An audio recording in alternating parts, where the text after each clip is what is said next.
Shalom saudara terkasih di dalam Tuhan kita Yesus Kristus. Cornerstone Jakarta kembali hadir membawa satu sermon Injil kasih karunia Tuhan, kabar baik, kabar yang akan memerdekakan engkau, kabar yang akan melepaskan engkau, kabar yang akan menuntun engkau ke air yang tenang, ke padang yang berumput hijau. Dan kau akan melihat tanah Kanaan itu begitu indah, tanah Kanaan itu begitu dahsyat, sehingga setiap orang yang masuk ke tanah Kanaan yang telah Allah janjikan dan telah Allah berikan kepada engkau dapat menikmatinya, dapat hidup di dalamnya, dapat tinggal di dalam kasih karunia Tuhan. Sebelum kita memulai sermon kita hari ini, saya mau mengajak kita semua untuk bersatu di dalam doa. Bapa yang kami kekal dan kami sembah di dalam nama Tuhan Yesus Kristus. Terima kasih atas kasih, kebaikan dan kemurahan-Mu. Terima kasih Tuhan, Kau telah menuntun kami sejauh ini. Kami percaya ada air yang tenang, ada padang yang berumput hijau yang terus Kau sediakan bagi kehidupan kami. Sehingga kami percaya Tuhan, kami tidak akan pernah kekurangan supply. Sehingga kami percaya Tuhan, kami tidak akan pernah kekurangan hikmat, kekurangan kesehatan, kekurangan makanan dan minuman. Kami percaya Tuhan, selama kami tinggal di dalam rumah-Mu, maka hanya kebajikan dan kemurahan belaka itu yang akan mengikuti kami. Hari ini kami ingin belajar firman Tuhan lagi.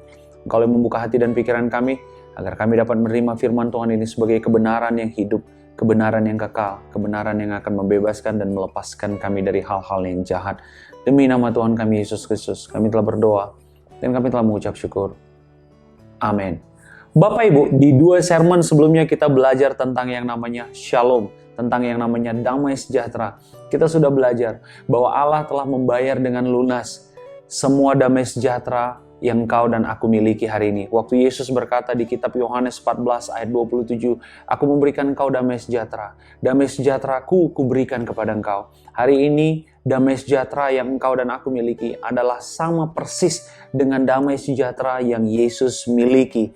Kata awal, kata asal muasalnya adalah Shalom. Jadi waktu engkau berkata Shalom, engkau sedang melepaskan berkat atas tubuhmu. Waktu engkau mengatakan Shalom bagi anak-anakmu, engkau sedang melepaskan suatu masa depan yang indah bagi mereka. Waktu engkau melepaskan kata Shalom bagi bisnis usahamu, engkau sedang meletakkan perkenanan Tuhan atas bisnis usahamu. Waktu Yesus berkata kepada seorang wanita yang sudah sakit pendarahan 12 tahun di kitab Markus, dikatakan bahwa go in peace, pergilah dengan damai dan sembuhlah. Artinya apa? Kita sudah belajar bahwa kesembuhan sangat erat kaitannya dengan damai sejahtera. Pada saat engkau memiliki damai sejahtera tadi, hatimu rest, hatimu tenang, kau bebas dari khawatir. Nah, pada saat yang sama, manifestasi kesehatan dari Tuhan itu dapat terjadi. Karena banyak orang-orang sekarang, Bapak Ibu, mengalami sakit penyakit lebih karena banyaknya pikiran. Dibilang di Alkitab katakan, you have too many trouble in your mind. Waktu Tuhan berkata kepada Marta, Marta sibuk melayani Tuhan dengan pekerjaan-pekerjaannya. Tetapi Maria memilih duduk di kaki Yesus dan terus mendengarkan. Dikatakan di Alkitab, dia terus mendengarkan. Marta adalah representasi dari orang-orang yang hidup dalam kekhawatiran. Di sermon sebelumnya kita juga sudah belajar bahwa dikatakan di kitab Petrus bahwa serahkanlah segala kekhawatiranmu kepada Tuhan sebab Ia yang memelihara kamu. Seperti iblis yang berjalan berkeliling-keliling mencari orang-orang yang dapat ditelannya. Hari ini orang-orang yang dapat ditelan iblis adalah orang-orang yang dalam hatinya penuh dengan kekhawatiran, penuh dengan kecemasan, dan penuh dengan ketakutan. Tetapi orang-orang yang memiliki damai sejahtera, memiliki shalom tadi dalam hati dan pikirannya. Pada saat iblis berkeliling mencari orang yang dapat ditelannya, iblis tidak akan menemukan engkau dan aku. Ini penting sekali untuk aku dan engkau mengerti dan pahami Bapak Ibu. Itu yang menyebabkan sering sekali kita sebagai orang percaya sering ngerasa kok sepertinya gue habis ditelan satu singa, ditelan oleh satu singa lain. Habis dari satu masalah masuk ke masalah yang lain. Habis dari satu pergumulan masuk ke pergumulan yang lain. Sepertinya kita tidak habis-habis sih, kita sangat rentan terhadap serangan iblis. Malah baik itu dari sisi kesehatan, dari sisi financial, dari sisi hubungan, dari sisi ketakutan dan lain-lain. Perhatikan baik-baik. Iblis tidak dapat menemukan orang-orang yang penuh dengan damai sejahtera. Waktu iblis berjalan berkeliling mencari orang-orang yang dapat ditelannya, dia tidak akan menemukan engkau dan aku. Karena apa? Karena hatimu dan hatiku tidak terisi oleh kekhawatiran, kecemasan, dan ketakutan. Tetapi isinya adalah shalom. Kita juga sudah belajar bahwa Tuhan kita, di kitab Roma dikatakan damai sejahtera Yesus Kristus, Dia telah menghancurkan dan mengalahkan musuh dan meletakkan iblis di kakimu dan kakiku. Hari ini jangan biarkan pikiranmu turun ke bawah untuk melihat apa yang dilakukan iblis di kaki. Posisinya iblis clear dan jelas, Bapak Ibu. Posisinya iblis itu ada di kaki kita. Jadi bukan iblisnya yang semakin besar di dalam kehidupan kita, tetapi kitanya yang sering sekali terlalu menunduk dan turun ke bawah sampai kita melihat dia ada di kaki kita. Ini suatu statement yang besar yang aku harap engkau bisa mengerti dengan mudah dan sederhana. Bukan masalahnya yang besar, bukan sakit penyakitnya yang besar, bukan kesulitannya, bukan badainya yang begitu hebat. Bukan. Tetapi karena kita yang sering sekali berpikir terlalu rendah, kita turun sampai ke level terendah sejajar dengan kaki kita. Dan di situ kita melihat iblis. Padahal kenyataannya, kebenarannya adalah di kitab Roma dikatakan bahwa iblis telah dikalahkan dan posisinya sekarang ada di kaki kita. Kita buka sebentar ayat tersebut di kitab Roma. Di kitab Roma ayat 6, Roma 16 ayat 20. Kita buka sama-sama sebelum kita masuk ke ayat kita hari ini. Roma 16 ayat 20. Dikatakan demikian. Saya berharap Bapak Ibu tetap membawa Alkitab dimanapun kau berada.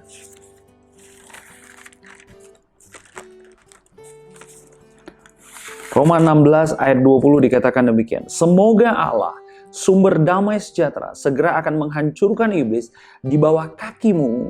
Kasih karunia Yesus Tuhan kita menyertai kamu.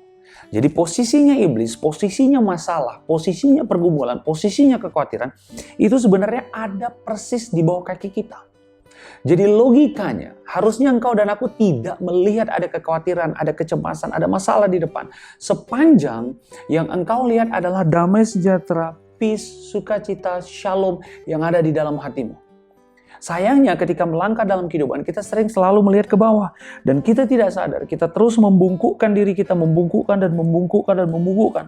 Dan pada akhirnya, hati dan pikiran kita sejajar dengan kaki kita, di mana posisi iblis ada. Sehingga itu yang membuat seolah-olah masalahnya besar. Itu yang membuat seolah-olah kekhawatirannya begitu besar, seolah-olah kelihatan kesulitannya begitu besar. Karena kita memakai kacamata yang salah.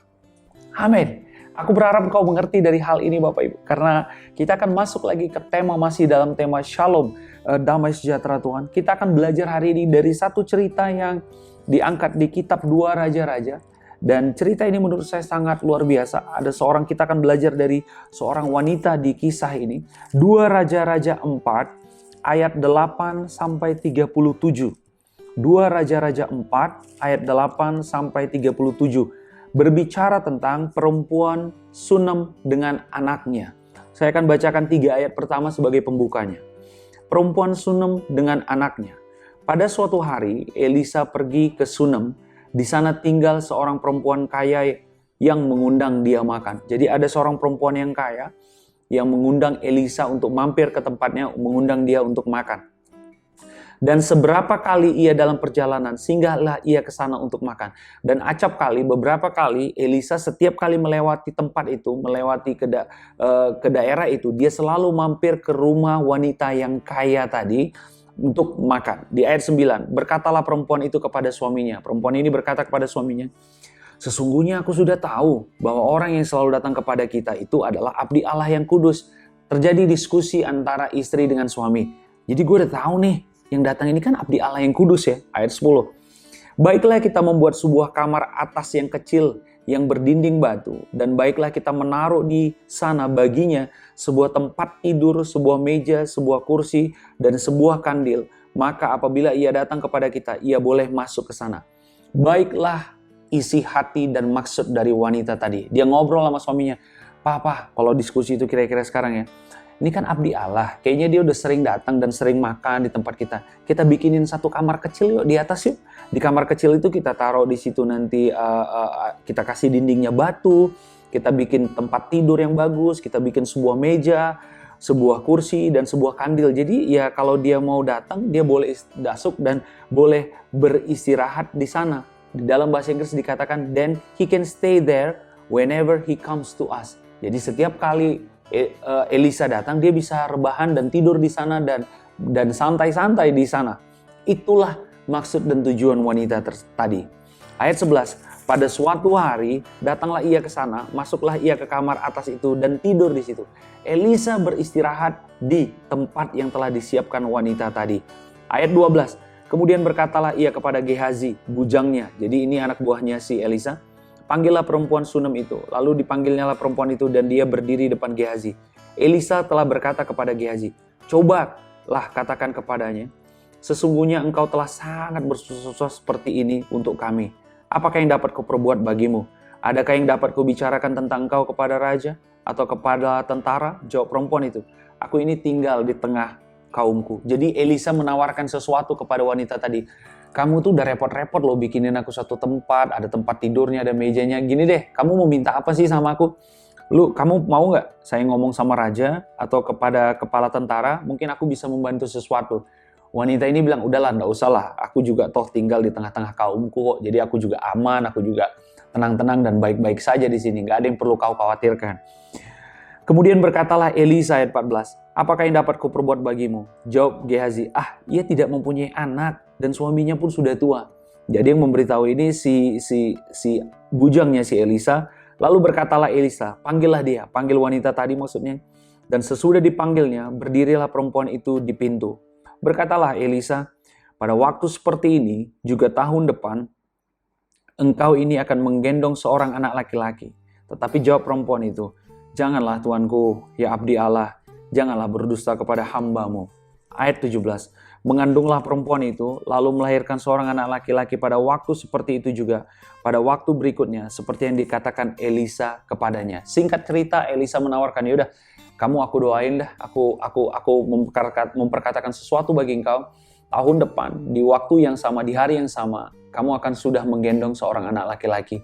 Wanita tadi bilang, aduh jangan berdusta lah, udahlah nggak usah repot-repot. Mungkin dia menyadari bahwa suaminya juga udah tua, gue juga udah tua, gimana mungkin punya anak. Perhatikan baik-baik, ayat 18.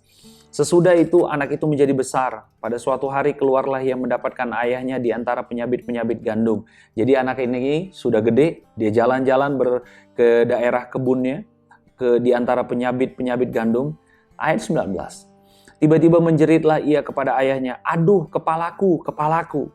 Lalu kata ayahnya kepada seorang bujang, angkatlah ia dan bawa kepada ibunya. Jadi dari cerita ini kita bisa tahu bahwa anak ini mengalami satu cedera akibat ada sesuatu yang menghantam kepalanya, maka dikatakan, aduh kepalaku, kepalaku. Ayat 20, diangkatnya lah dia, dibawanyalah pulang kepada ibunya. Duduklah dia di pangkuan ibunya sampai tengah hari, tetapi sesudah itu matilah dia. Ada satu kejadian. Anak yang tadi tidak pernah diharapkan, tidak pernah diimpikan, tidak pernah membayangkan punya anak. Setelah anak itu tumbuh dan menjadi besar, di ayat Alkitab dikatakan, dia mengalami suatu kecelakaan. Kepalanya terbentur, akhirnya dia dibawa kepada ibunya. Dipangku di ibunya di ayat 20 sampai tengah hari, tetapi sesudah itu matilah dia. Jadi ada seorang ibu yang kondisinya udah begitu menginginkan punya anak, sudah lama tidak memiliki anak, tiba-tiba punya anak dan sesuatu terjadi kepada anaknya dan anak tadi harus mati di pangkuan dia. Jadi saya membayangkan apa yang terjadi, situasi apa yang terjadi pada ibu. Pastilah kecemasan, ketakutan, tekanan, kepedihan sedang dialami oleh ibu tadi. Ketika dia menggendong, saya membayangkan dia menggendong anaknya, dia mencoba menenangkan anaknya yang kepalanya mungkin terus mengeluarkan darah sambil dia mengatakan, tenang nak, tenang nak, tenang nak. Dan pada akhirnya dia perlahan-lahan dia melihat anaknya makin lemas, makin tidak memiliki daya dan pada akhirnya anak tadi mati di tangannya. Engkau bisa membayangkan betapa dalam, hancur, dan pedihnya perasaan ibu tadi. Anak yang sudah ditunggu-tunggu berapa lama, yang mungkin sudah tidak diharapkan lagi karena usianya sudah bertambah, harus mati dipegang di pangkuannya, digendongnya. Ini adalah satu fase yang tidak mudah bagi ibu tadi, Bapak Ibu. Dan kita lanjutkan. Sesudah itu, ayat 21, lalu naiklah perempuan itu, dibaringkannya lah dia di atas tempat tidur abdi Allah itu, ditutupnya lah pintu dan pergi sehingga anak itu saja dalam kamar. Apa yang dilakukan ibu tadi? Anak yang sudah tidak memiliki nafas tadi, yang sudah mati tadi. Apa yang dia lakukan? Dia bawa naik ke atas, dia bawa ke kamar yang telah dia persiapkan bagi Elisa, dan dibaringkan di tempat tidur di mana Elisa biasa tidur. Perhatikan baik-baik, ayat 22. Sesudah itu ia memanggil suaminya serta berkata, "Suruh kepadaku salah seorang bujang dengan membawa seekor keledai betina. Aku mau pergi dengan segera kepada abdi Allah itu dan akan terus pulang." Jadi istrinya berkata kepada suaminya, "Gini deh, suruh satu anak buahmu datang kepadaku karena aku mau menemui abdi Allah tadi. Karena aku harus segera menemui abdi Allah tadi." Ayat 23, berkatalah suaminya, "Mengapakah pada hari ini engkau hendak pergi kepadanya? Padahal sekarang bukan bulan baru dan bukan hari Sabat." Jawab perempuan itu, "Jangan khawatir." Suaminya bertanya, "Kamu ngapain nemuin itu abdi Allah sekarang? Kan ini memang bukan jadwalnya dia. Ini bukan kebiasaan dia di bulan dan di tanggal segini dia datang. Kenapa kamu mau temui dia?" Apa jawab perempuan tadi? Jawab perempuan itu, "Jangan khawatir." Saya lompat sebentar. Kita tahan tadi, kita lompat sebentar. Akhirnya singkat cerita, wanita tadi mendatangi Elisa dan sampailah dia sama Elisa, dan berkatalah di ayat 29, maka berkatalah Elisa kepada Gehazi, kepada bujangnya tadi. Kita ke ayat 28 dulu. Lalu berkatalah perempuan itu, "Adakah ku minta seorang anak laki-laki daripada tuanku? Bukankah telah kukatakan jangan aku diberi harapan kosong?" Jadi Elisa tahu, wah ini orang udah punya masalah nih pasti dengan anaknya. Elisa mengambil sikap, ayat 29. Maka berkatalah Elisa kepada Gehazi, "Gehazi, ikatlah pinggangmu, bawalah tongkatku di tanganmu, dan pergilah. Apabila engkau bertemu dengan seseorang, janganlah beri salam kepadanya. Dan apabila seorang memberi salam kepadamu, janganlah balas dia. Kemudian taruhlah tongkat itu di atas anak itu." Ayat 30.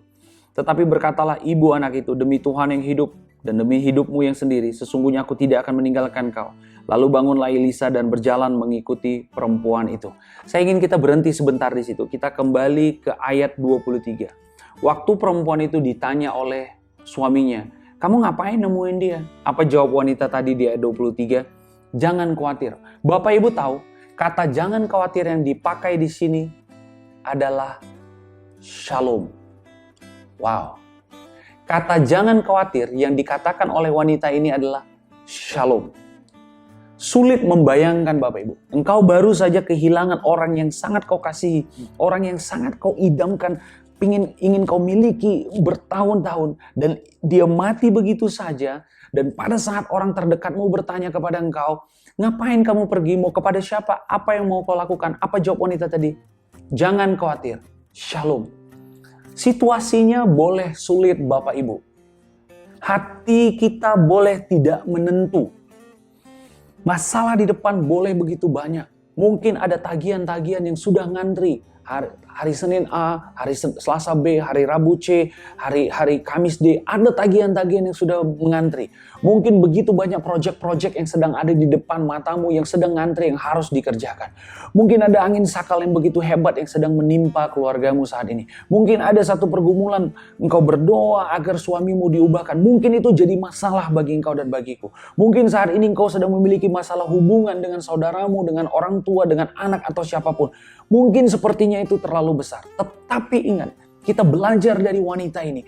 Apapun situasinya, apapun masalah yang sedang dia hadapi saat itu, dia berkata apa? Shalom. Jangan khawatir. Shalom memiliki satu makna yang very powerful Bapak Ibu. Waktu dia mengatakan shalom, kata shalom tadi dia lepaskan bukan hanya buat diri, tetapi juga buat suaminya. Suaminya belum tahu pada saat itu bahwa anaknya telah mati dan terbaring di kamar Elisa. Tetapi dia telah mengetahui anakku sudah mati, hatiku mungkin sedang sedih, tetapi aku tetap berkata shalom. Jadi situasi mungkin sepertinya tidak memungkinkan, tetapi ingat, shalom Tuhan, damai sejahtera Tuhan dapat menang, dapat mengatasi masalah dan situasimu Bapak Ibu. Orang sering anggap enteng dengan kata-kata yang sederhana ini, shalom.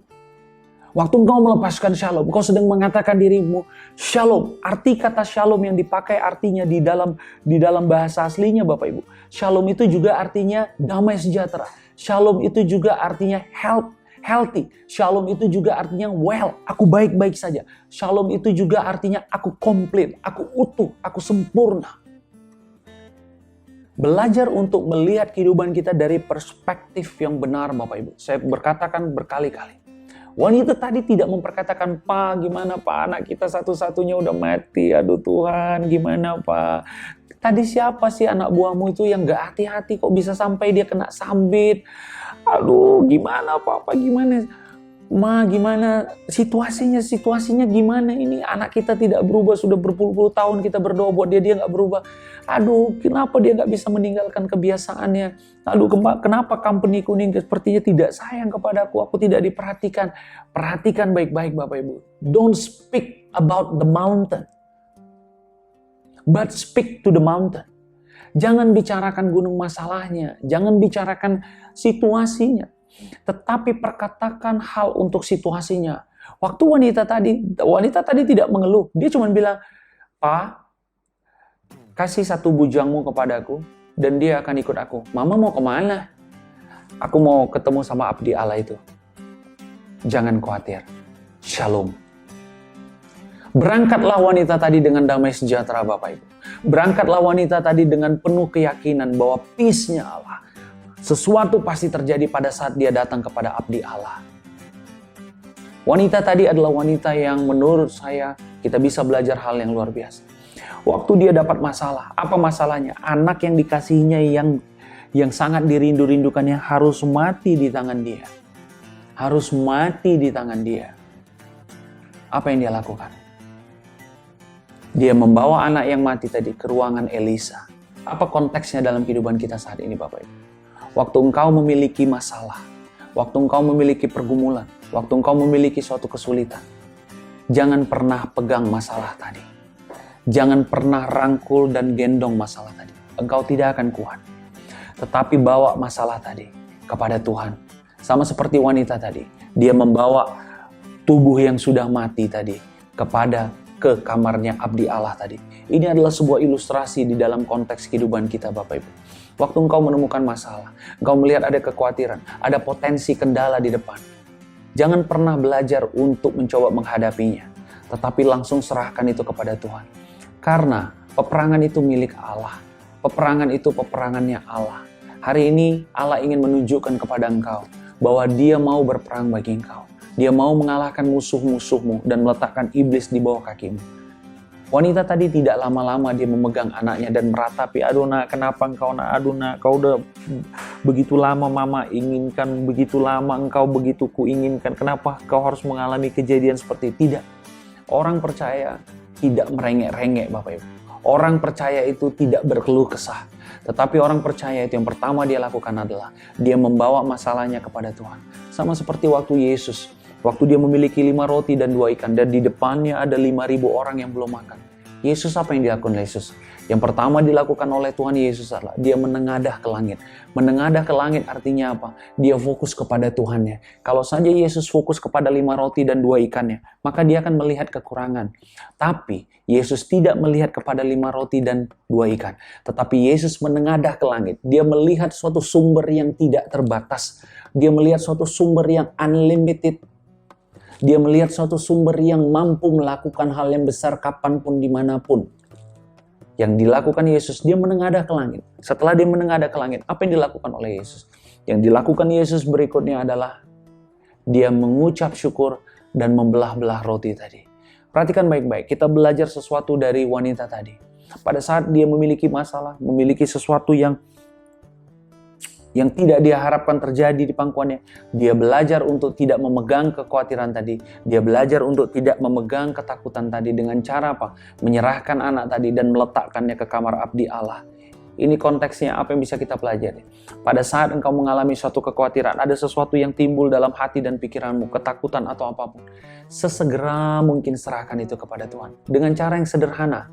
Shalom. Shalom atas masa depanku, shalom atas pendidikan anak-anakku, shalom atas keuangan kami, shalom atas rumah tanggaku, shalom atas pernikahan anak-anakku, shalom atas bisnis usaha kami, shalom atas kesehatanku, shalom atas cucu-cucuku, shalom atas keluarga besar kami. Pada saat engkau memperkatakan shalom, kau sedang berkatakan, hatiku janganlah engkau khawatir, hatiku janganlah engkau gelisah, hatiku janganlah engkau gentar, hatiku janganlah engkau takut. Karena pada saat itu juga Bapak Ibu, damai sejahtera Allah tadi akan hadir. Dan engkau sudah belajar, kita sudah belajar bersama-sama bahwa damai sejahtera Allah beriringan masuknya dengan kasih karunia Tuhan. Engkau tidak dapat mengalami damai sejahtera pada saat engkau belum mengenal siapa kasih karunia tadi.